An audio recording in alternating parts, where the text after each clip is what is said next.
2,200 square feet of commercial that can be essentially broken up into 3 spaces or spaces combined. As Steve was noting, this one, because of its, of course, positioning in the building, does lend itself more to a standalone. This is just under 1,000 square feet, this space, and it does have obviously direct, street front access. And then these spaces over here, you'll see how right now it is sort of structurally designed as 2 individual spaces. One would have an entrance through. This is essentially a common vestibule.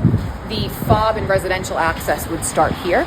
So essentially, for this space, if it was going to be, standalone, this would, this would be the entrance here, and then that space is the one that has direct, also direct access to the street.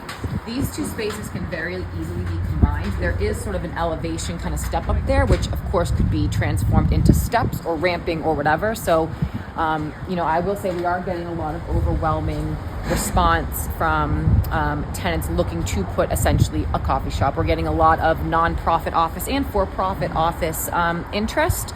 And it seems like the general interest is sitting between folks wanting between 1,000 and 2,000 square feet of space, and then a rental budget between $1,500 and $3,000 a month, with the tenant improvements being another conversation.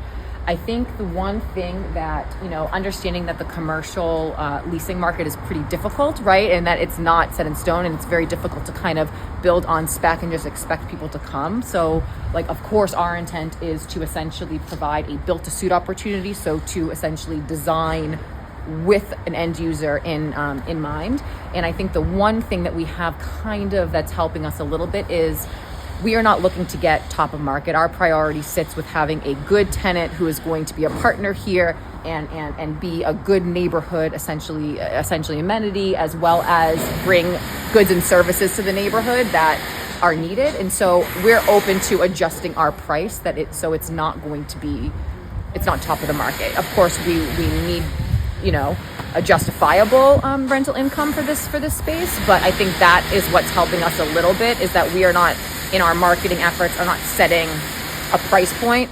We're saying, tell us what your needs are, and we know on the back end the range that we need. But I do think for the right tenant, we can kind of address that.